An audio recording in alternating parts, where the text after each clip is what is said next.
Awamilul mudhari ini, subbab poin 4.4, yaitu perubahan harokat ini, kita kembali mengingatkan saudara-saudara tentang mabni agar kita sadar ketika berhadapan dengan mabni tidak harus repot-repot memikirkan tentang i'robnya, yaitu kata yang tidak mengalami perubahan pada harokat akhirnya. Sedangkan mu'rab adalah yang dapat mengalami perubahan pada harokat akhir. Diingatkan pula tentang isim, di mana isim itu ada yang mabni, yang diantaranya dikelompokkan menjadi huruf. Sedangkan sisanya adalah mu'rab, isim-isim itu. Kemudian i'rab sendiri, yang disebut mu'rab adalah sebuah kata yang bisa berubah i'rabnya. Nah, i'rab itu sendiri kita definisikan lagi adalah perubahan harokat yang terjadi pada akhir kata, bisa rofa, nasab, jar, dan jazm, baik akibat adanya awamil sebelumnya atau karena jabatan, status, kedudukan yang diemban. Awamilul adalah suatu penyebab atau yang menyuruh, yang membuat kata setelah awamilul ini harus dibaca rofa, domah dan tasrifnya, atau nasab, fathah dan tasrifnya, jar itu kasroh dan tasrifnya, dan jazm sukun dan tasrifnya. Nah, pernyataan sampai baris ini sudah juga berulang-ulang disampaikan. Sehingga apabila kita lihat dari pernyataan tersebut dan dari penjelasan sebelumnya, isim itu hanya bisa memiliki i'rabnya rofa, nasab atau jar. Tidak ada yang jazm. Sebaliknya, fi'il mudhari itu hanya rofa, nasab, dan jazm. Tidak ada yang jar. Walaupun nanti saudara ketemukan di dalam Al-Quran, ada yang berharokat jar atau kasro, itu bukan penyebab kebutuhan dari ilmu nahwu sorof atau penempatan i'rab, tapi berdasarkan imla, berdasarkan kesesuaian pengucapan. Jadi itu nanti walaupun muncul bukan karena kebutuhan daripada i'rab itu sendiri. Nah, jadi kalau dari ilmu i'rab, fi'il mudhari itu hanya rofa, nasab, dan jazm. Dan di sini terlihat fi'il yang ditulis itu bukan sebelah kirinya isim dan sebelah kanannya fi'il. Bukan. Karena dengan sengaja ditulis fi'il mudhari, artinya kita harus sadar fi'il-fi'il yang lain tidak bisa merubah i'rabnya. Ada fi'il madi, ada fi'il amr, fi'il nahi. Itu tidak bisa. Dia itu adalah termasuk mabni. Jadi yang mu'rab hanya fi'il mudhari. Dan ternyata pekan-pekan lalu sudah dijelaskan. Di antara fi'il mudhari yang 14 domirnya itu, ada 2 domir yang tidak bisa berubah. Hanya 12 yang bisa berubah. Begitu. Jadi nanti sesudah kita berulang-ulang, sesudah kita akan kemudian masuk dalam pikiran kita dengan mudah semua aturan-aturan tersebut. Tidak perlu dihafal. Saudara mengerti saja sudah akan bisa malah menuliskan sendiri, begitu. Jadi untuk mengingatkan kembali, kita perhatikan pelajaran di pekan 2, jauh sekali memang. Di pekan 2 halaman 8 sudah dimunculkan. Apa itu? Bahkan ini sebetulnya ada juga di level 1 dulu. Tertulis tasrif dari fi'il. Kalau di level 1, kalau di buku saya, di pekan 2 halaman 8 tertulisnya tasrif dari fi'il mudhari. Nah, kenapa mudhari? Saya katakan tadi karena fi'il-fi'il yang lain adalah mabni. Nah, yang mudhari ini aslinya adalah rofa. Aslinya itu adalah rofa. Aslinya adalah rofa. Gitu. Aslinya rofa. Namun kemudian dengan yang namanya awamilul bisa berubah jadi nasab, diminta berubah jadi jazm. Nah, ketika dia berubah jadi nasab menjadi jazm karena diperintah oleh awamilul itu, maka dari domir yang 14 ini, kalau saya perkecil lagi, masih ingat cerita ini, dari 14 domir ini kurang kecil. Nah, gitu. Dari 14 berumir ini saya sudah katakan kita punya rumus yang namanya 5, 5, 2, 2. Apa itu 5 yang pertama? Saudara lihat di sini ada yang berharokat domah rofaknya. Ada 5. Di mana itu? 1, begitu. Lihatlah yang tunggal. 2, juga ketemu yang tunggal. Laki-laki maupun perempuan, begitu yang tunggal, yaitu huwa dan dia. Kemudian saudara temukan lagi yang tunggal.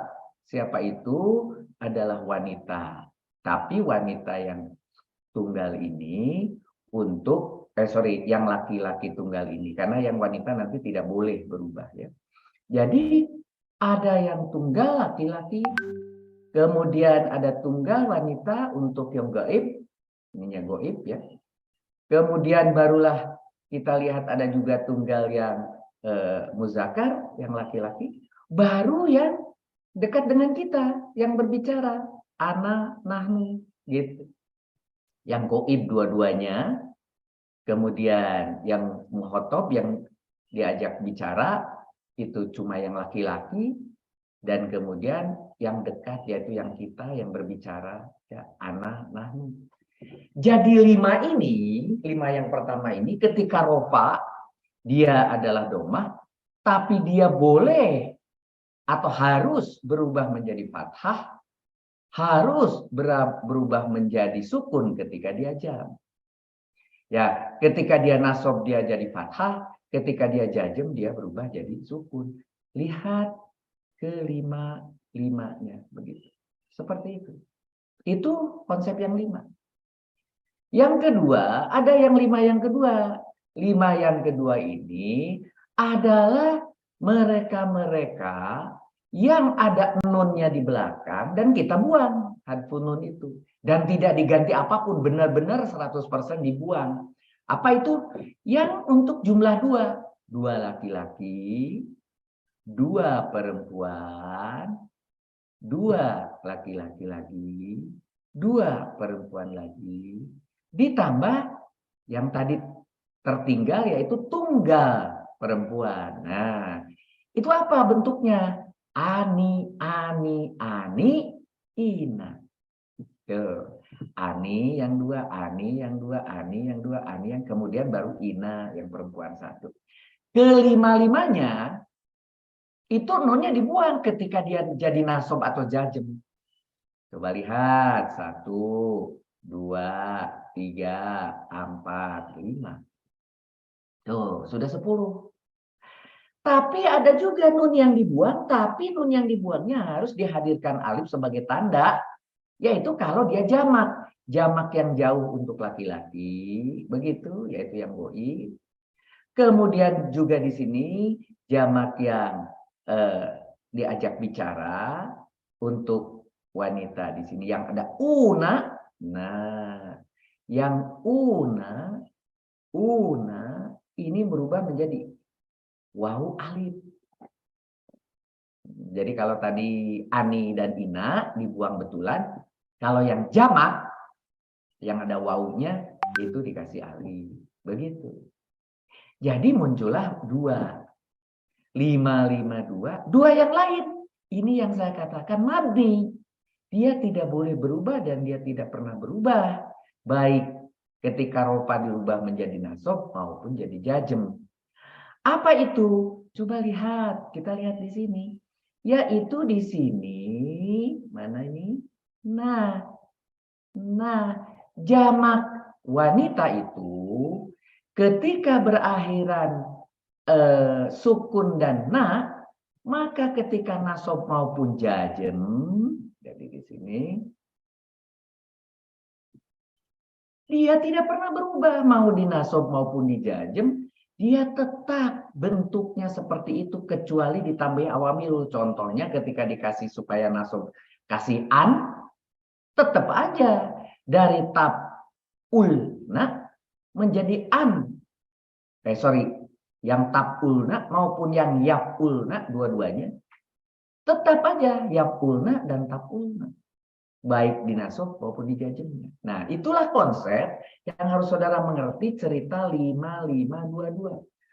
Untuk memudahkan dalam kondisi apapun saudara nanti melihat di dalam Al-Quran, ketika ingat cerita ini, maka ketika saudara melihat dalam posisi ada fathah, ada sukun, saudara pikir bagaimana rofaknya.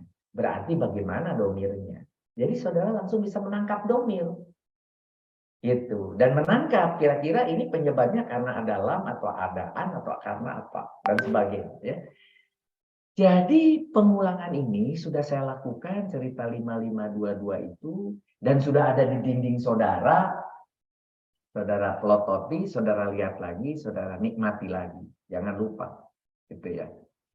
Mari kita lihat. Di sini dikatakan sehingga yang dimaksud dengan ropa, nasab, dan jazm adalah ropa adalah harokat domah dan tasrifnya. Nasab adalah harokat fathah dan tasrifnya. Jazm adalah harokat sukun dan tasrifnya. Untuk mempermudah ingatan, cari mengubah dari ropa ke nasab dan jazm saat mencari, itu harus ingatan saat mencari, adalah konsep 5522. Saat mencari adalah konsep 552. 5 buah kata yang pada saat ropa diberi harokat domah diubah menjadi fathah atau sukun pada saat nasab dan jazm. Ya, saudara lihat tadi, yaitu yang sendiri, dan yang rame-rame tapi dekat. Jadi di situ huwa, hiya, ana, anta, dan nahnu. Ya. 5 buah kata pada saat ropa diberi ina dan ani dan ina ini, yaitu untuk 2 dan untuk wanita yang 1, maka dibuang nunnya, harfun nun pada saat nasab dan jazm, yaitu ketika saudara lihat di huma, antuma maupun anti. Begitu, anti itu yang ina ini anti. Ya. Yang lain ini 2. Huma 2, antuma 2. Huma untuk 2 laki-laki, antuma untuk 2 wanita. Yang 2 itu dihilangkan saja nunnya pada saat berubah menjadi nasab atau jazm. Dan kemudian ada 2 buah kata yang pada saat ropa diberi una itu yang biasanya dipakai tanda jamak muzakkar, jamak laki-laki. Pada saat nasab dan jazm dibuang huruf nun, harfun nun, ditambah alif sebagai penanda bahwa huruf wawu adalah tanda jamak, bukan huruf asli. Jadi wawunya sebagai tanda jamak, yaitu yang terjadi pada hum maupun antum pada jamak, gitu ya, pada jamak laki-laki. Nah, karena kenapa? Jamak wanita malah tidak boleh berubah sama sekali tadi itu, ya, yaitu yang berikutnya. Yang ini jamak laki-laki, sedangkan yang ini jamak wanita. Ya, yang dua itu 2 untuk jamak laki-laki, 2 untuk jamak wanita. 2 buah kata yang pada saat ropa diberi harokat, nah, yang biasa dipakai tanda jamak muannats atau jamak perempuan, pada saat nasab dan jazm tetap tidak pernah diubah, tidak pernah bisa diubah, yaitu yang terjadi pada dhamir. Yang ini yang saya katakan sebagai mabninya fi'il mudhari. Ada 2 mabni. Jadi hanya 12 yang mu'rab. Huruf yang dipakai sebagai awamil mudhari, yaitu yang memerintah perubahan i'rab dari fi'il mudhari adalah an yansibah. Sebagai yang pertama, an yansibah adalah huruf yang dapat memerintah fi'il mudhari supaya beri'rab nasab atau fathah. Saya tidak sebutkan kolom nomor berapa untuk supaya saudara dari sekarang berusaha membuang di kepala itu nomor-nomor yang 1 sampai 26 untuk justru membuka nempel kepada judul daripada kolom tersebut, karena judul kolom tersebut tidak sembarangan, karena itu adalah sebuah perintah an yansibah. Gitu. An yansibah ini tujuannya adalah untuk menasabkan atau membuat fi'il mudhari beri'rab nasab. Itu dia menjadi fathah dan tasrifnya. Ketika ada huruf an yansibah awamilul, baru diikuti dengan fi'il mudhari, maka kemudian fi'il mudhari'nya berirob nasab. Gitu. Contoh di sini walan taf'alu, wa-nya dan lannya tidak akan. Kalau lam itu tidak, kalau lan itu tidak akan. Jadi lam itu pendek kejadiannya atau saat terjadi. Kalau lan itu tidak akan, bisa terjadi saat ini dan seterusnya. Bisa juga akan terjadi berikutnya. Lan. Ya. Lan. Jadi tidak akan di sini. Taf'alu. Kalian kerjakan. Gitu ya. Nah, karena ada wawu alif. Nah, wawu alif ini asalnya wawu nun.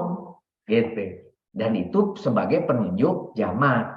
Maka karena di depannya ada ta, menjadi kalian.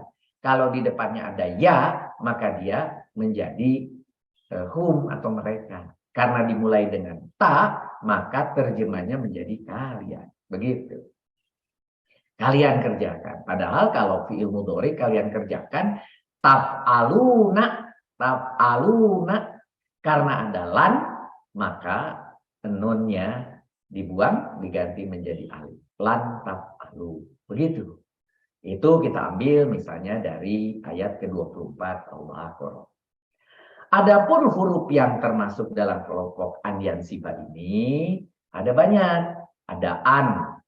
Ya, maknanya adalah hendaknya, bahwa, atau ada berdekatan dengan itu. Lan itu tidak akan. Idzan kalau demikian. Kai supaya, li supaya, hatta itu hingga. Nanti hatta juga ada di tempat lain. Ya. Hatta yang ini ya. Jadi kita lihat bahwa dari yang sekarang dituliskan ada 6 ini, kemudian bertanya, apakah memang ada yang di luar 6? Ada.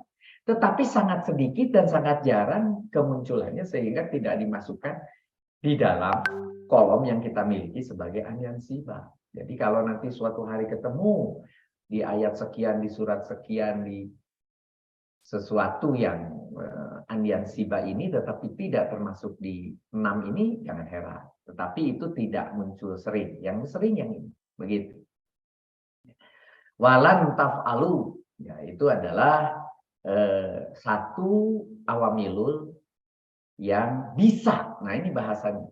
Bisa menyuruh fi'il mudhari menjadi nasab. Gitu. Tapi apakah itu kemudian nanti suatu saat ketemu setelah lan itu tidak mengubah? Bisa, namanya juga bisa. Bisa itu artinya pada umumnya dilakukan. Tapi nanti selalu ada namanya kekecualian. Gitu ya. Ada kekecualian dengan kasus-kasus tertentu. Nanti kita akan temui pada saat kita berlatih di beberapa ayat berikutnya. Yang kedua adalah la tajjum, adalah huruf yang dapat memerintah fi'il mudhari supaya beri'rab jazm atau sukun. Contohnya di sini juga la tufsidu, itu berasal dari la, asalnya dari fi'il mudhari tufsiduna. Nah, tufsiduna itu fi'il mudhari. Ketika dikasih la, maka menjadi tufsidu dan dibacanya satu rangkai. La tufsidu. Karena la tufsidu itu memiliki nama sendiri, namanya fi'il nahi. La tufsidu fi'il nahi, satu kesatuan. Gitu. La tufsidu. Janganlah berbuat kerusakan. Atau kalau diterjemahkan secara komplit, janganlah kalian, karena ada taknya di depan.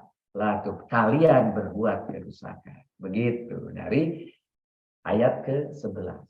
Khusus untuk kata yang bersambung seperti ini, latub sidu, gitu, asalnya latub siduna, aslinya subsiduna, disebut fi'il nahi.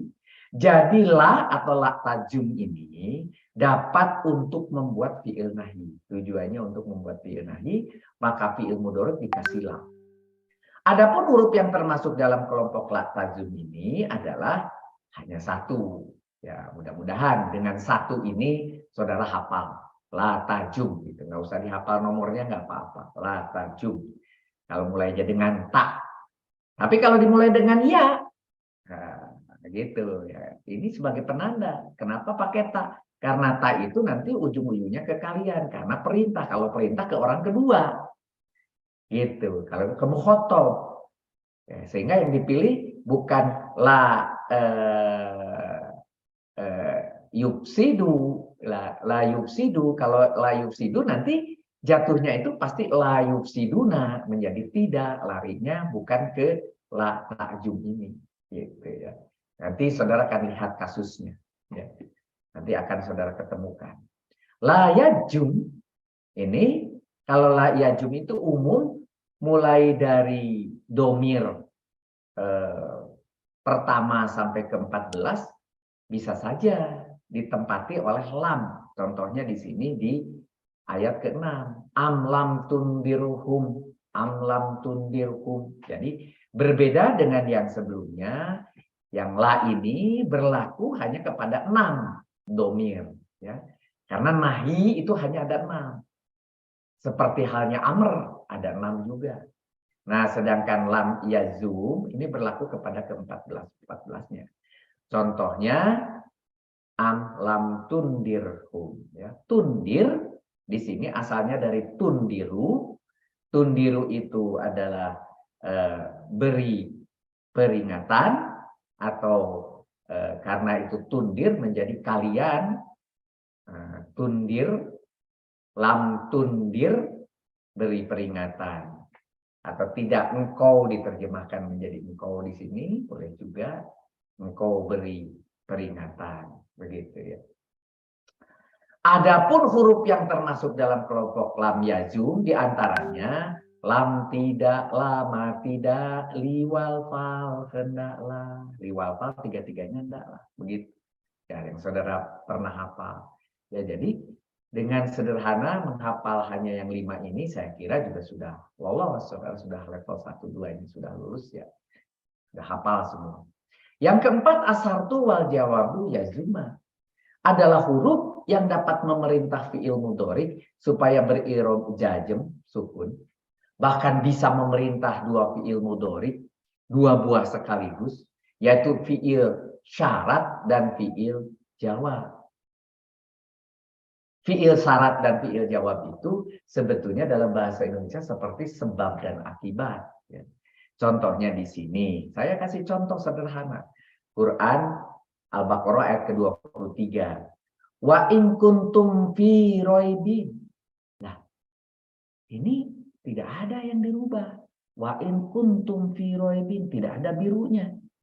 Dan jika kamu dalam keraguan, ya, kuntum di situ sebetulnya harusnya kalian dalam keraguan. Wa in kuntum fi raibin, jika kalian dalam keraguan.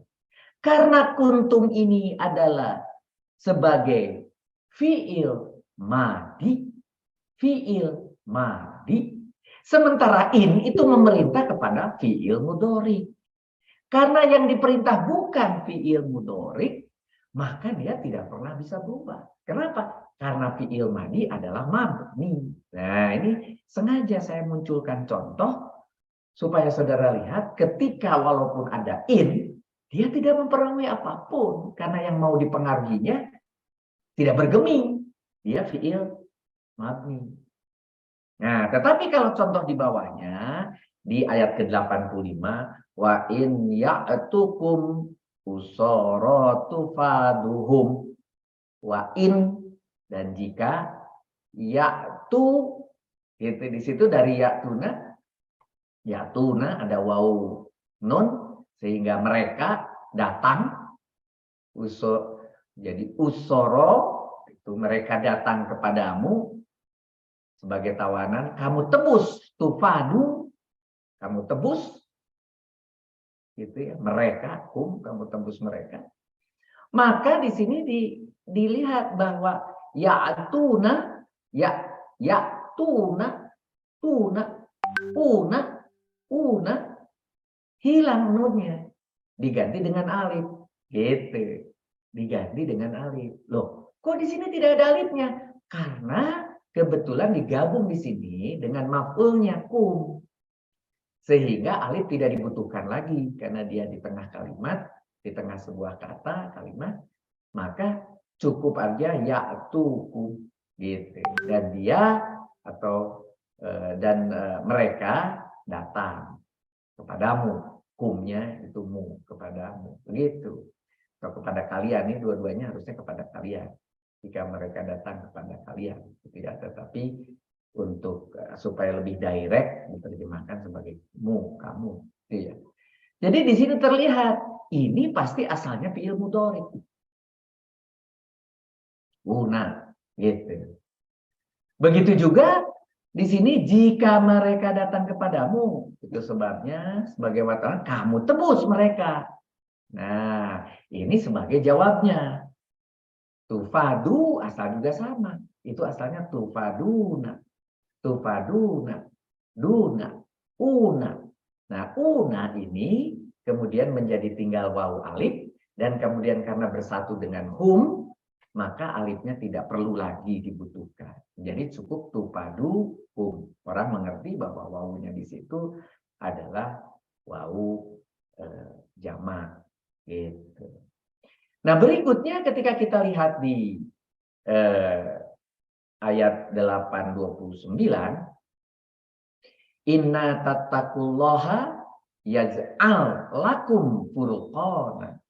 Jika kamu bertakwa, nah satu kalimat pertama ada maf'ulnya Allah. Jika kamu bertakwa kepada Allah sampai di situ, yaj'al lakum furqana, yaj'al itu ya, dia akan memberikan kepada kalian, lakum kepada kalian, furqanan, furqan, begitu. Nah, tetapi kepada kaliannya tidak diperlukan karena di depan sudah dibaca, jika kamu bertakwa atau jika kalian bertakwa, tidak diulangi lagi, maka kalian akan atau dia akan memberikan kepada kalian yang tidak diulangi lagi dalam terjemahan. Tetapi yang menarik di sini muncul dalam terjemahan niscaya. Walaupun di tengahnya di sini tidak dikasih fa. Nah, ya kadang-kadang di situ dikasih fa. Sorry, bukan di situ poinnya. Salah posisi. Di sini sebelumnya. Nah, biasanya di situ dikasih fa. Maka atau sehingga atau akhirnya atau apapun bahasa yang enak gitu. Nah, tetapi karena kita sudah mafhum ini adalah syarat dan jawab, maka kita selipkan di situ kata maka, kata niscaya diperbolehkan dalam terjemahannya. Jika kamu bertakwa kepada Allah, niscaya Dia akan memberikan furqan. Jika kamu bertakwa kepada Allah, niscaya Dia akan memberikan furqan. Ini dua. Ini satu kalimat sempurna yang di depan. Ini kalimat sempurna yang lain di belakang. Begitu. Ada syarat, ada jawab. Begitu. Adapun huruf yang termasuk dalam kelompok asartu wal jawabu, ada in, jika, man, siapa, ma, apa, ai, nama, ya. Hai suma dimanapun gitu. Jadi saudara sekarang sudah memiliki yang disebut asartu wal jawabu. Nah, ada asartu yang lain yang tidak pakai ya juma. Sebetulnya asartu wal jawabu juga. Yang ini harusnya asartu wal jawabu ya juma, tetapi di buku ditulisnya cuma sampai wal jawabu. Tambahin saja ya jumanya. Sedangkan yang lain, yang 14, asartu saja ditulisnya. Harusnya asartu wal jawabu. Karena dia pun sama, ada syarat jawab. Tetapi tidak membuat jazm di kelompok yang lain. Kalau yang ini kelompok yang bisa membuat jazm. Yang lain tidak membuat jazm. Itu aja bedanya. Di masalah jazmnya ini aja. Gitu.